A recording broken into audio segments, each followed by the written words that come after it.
क्या हुआ था? 23 अगस्त को चंद्रयान 3 का चंद्रमा पर सॉफ्ट लैंडिंग हुआ था।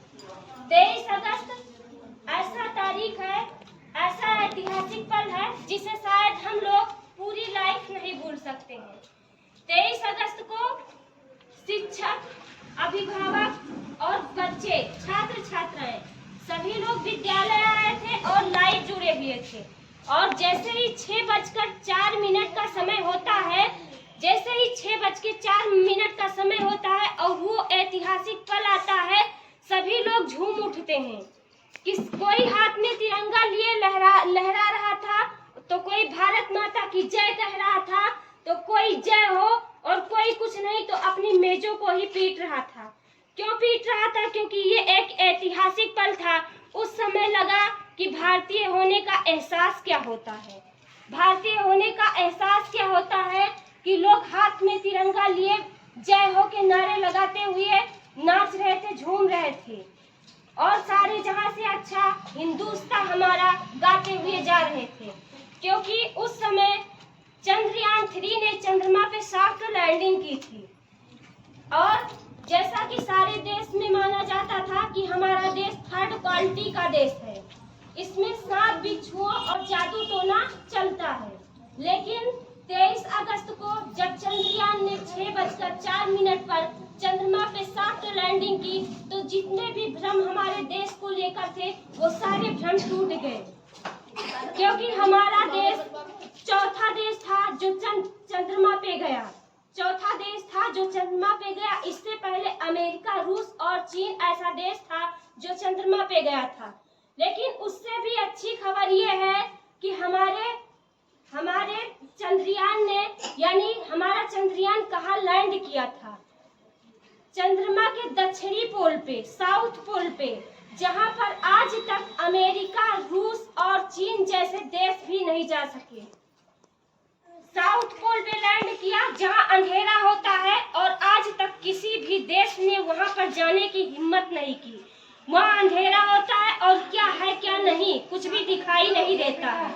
लेकिन हमारे भारत के वैज्ञानिकों ने कितना साहस किया, इतनी हिम्मत जुटाई कि जहां तक आज तक देश का कोई भी चंद्रयान नहीं गया था, वहां हमारे देश का चंद्रयान 23 अगस्त को सॉफ्ट लैंडिंग करता है।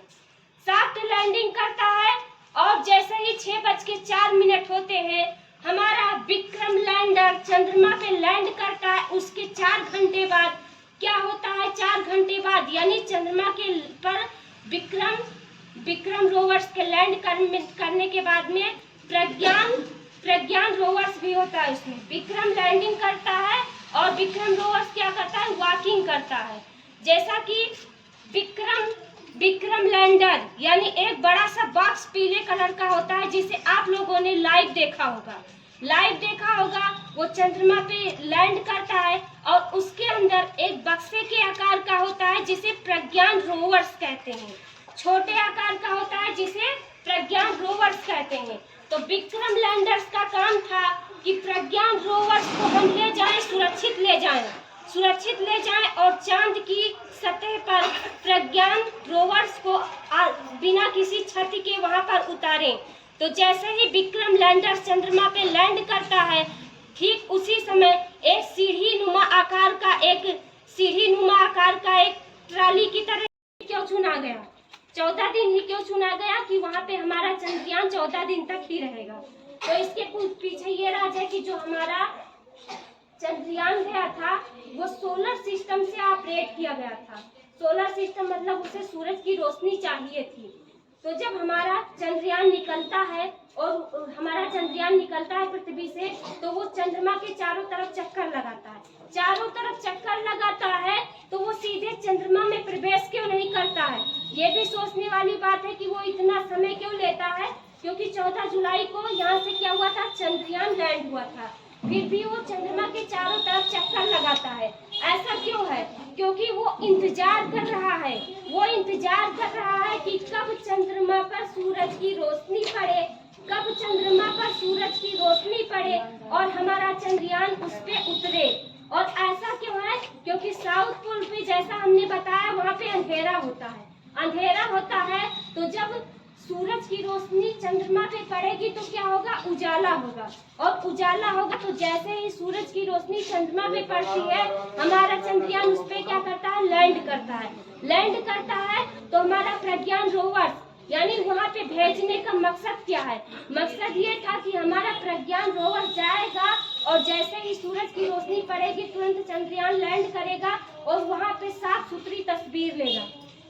हमारा प्रज्ञान रोवर जिसमें कैमरा है और सारे इलेक्ट्रॉनिक चीजें पाई जाती हैं, वो फोटो लेगा और साफ सुथरा फोटो हमारे बेंगलुरु में भेजेगा। फिर बेंगलुरु से हमारे भारत के इसरो के चंद्रयान 3 को भेजेगा, जिससे हमें ये पता चलेगा कि चंद्रयान पे क्या क्या पाया जा रहा है। और फिर क्या है, हमारा प्रज्ञान रोवर और विक्रम लैंडर्स कितने दिन तक काम करेगा, 14 दिन तक।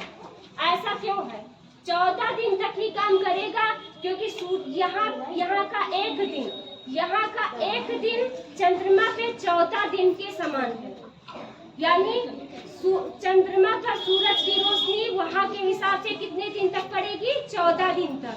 और वहाँ के हिसाब से 1 दिन पड़ेगी और यहाँ के हिसाब से 14 दिन तक पड़ेगी। यानी जैसे ही यहाँ पे 14 दिन होगा, वहाँ पे 1 दिन के समान होगा। और फिर क्या होगा, सूरज चंद्रमा से दूर जाने लगेगा और जब सूरज चंद्रमा से दूर जाएगा तो क्या हो जाएगा, अंधेरा हो जाएगा।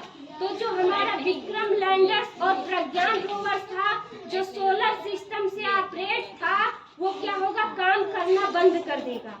काम करना बंद कर देगा तो और काम करना क्यों बंद कर देगा, क्योंकि वहाँ पे अंधेरा हो जाएगा और चंद्रमा पे जब सूर्य की रोशनी नहीं पड़ती है तो वहाँ का टेम्परेचर 360 डिग्री से भी कम हो जाता है। यहाँ पे अगर 1-2 डिग्री टेम्परेचर कम हो जाता है तो हम लोग परेशान हो जाते हैं, और वहाँ पे 360 डिग्री से भी कम टेम्परेचर हो जाएगा। और जब टेम्परेचर कम होगा तो हमारा प्रज्ञान रोवर्स और विक्रम लैंडर्स क्या होगा, इनएक्टिव हो जाएगा, वो रिसर्च नहीं कर पाएगा। और फिर सोचने वाली बात ये है, आप लोग सोचते होंगे कि चंद्रयान चंद्रमा पे गया लेकिन उससे हमें क्या मिला, क्या सूचनाएं देगा। वो सूचना ये देगा, जैसे कि हम इसमें लगभग आधे से ज्यादा लोग ब्लड टेस्ट कराए होंगे।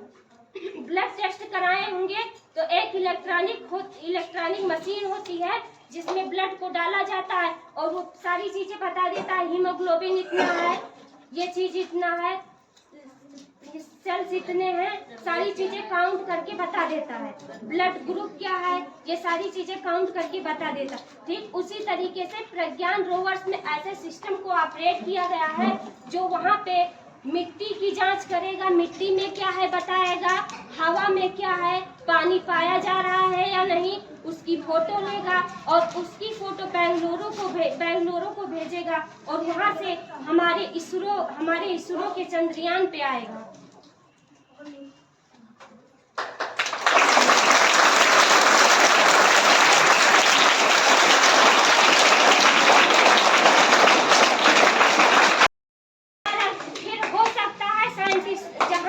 इसरो के साइंटिस्ट ने बताया है कि हो सकता है हमारा विक्रम लैंडर और प्रज्ञान रोवर इस टेम्परेचर को झेल ले। इस टेम्परेचर को अगर झेल लेता है तो हमारे पास बोनस पॉइंट आ जाएगा। बोनस पॉइंट यानी 14 दिन और वो रिसर्च करेगा। और जैसा कि आप लोग जानते हैं कि चंद्रयान 2 जो चंद्रमा पे गया था वो सफल लैंडिंग नहीं कर पाया था, लेकिन उसका ऑर्बिटर क्या है, अभी भी वहाँ पे घूम रहा है। तो हमारे चंद्रयान 3 का कनेक्शन चंद्रयान 2 के ऑर्बिटर से हो गया है, तो वो वहाँ से दोनों मिलकर सूचनाओं को भेजेंगे। और क्या है, ये विक्रम लैंडर और प्रज्ञान रोवर फिर इस धरती पे वापस नहीं आएंगे, वहीं जाके इनएक्टिव हो जाएंगे। लेकिन आगे क्या कोशिश की गई है, आगे कोशिश की गई है कि 2025 तक हम चंद्रमा पे मानव को भेजेंगे। 2025 तक चंद्रमा पे मानव को भेजेंगे, जिसकी तैयारियां लगातार चल रही है। और ऐसी भी व्यवस्था बनाई गई है, ऐसा भी सोचा जा रहा है कि हम लोग सूर्य पर यानी चंद्रमा से जाने के बाद में सूर्य पर जाएंगे। इसकी भी खोज की जा रही है कि हम कैसे जाएंगे, चंद्रमा पे जाने के बाद में सूर्य पे जाएंगे। जैसे हम लोग यहाँ से बलरामपुर जाते हैं तो बलरामपुर से गोंडा भी जा सकते हैं। ठीक उसी तरीके से सोचा गया है कि हम चंद्रमा पे जा रहे हैं तो सूर्य पे कैसे जाएंगे। यानी अगर हम चंद्रमा पे जा रहे हैं तो सूर्य पे जाना आसान है, जिस तरीके से हम बलरामपुर जा रहे हैं तो गोंडा उसी रास्ते से चले जाएंगे। तो इसकी भी तैयारियां बनाई जा रही है। और हमारे इसरो के डायरेक्टर सोमनाथ जी को सभी लोग एक सलामी देंगे।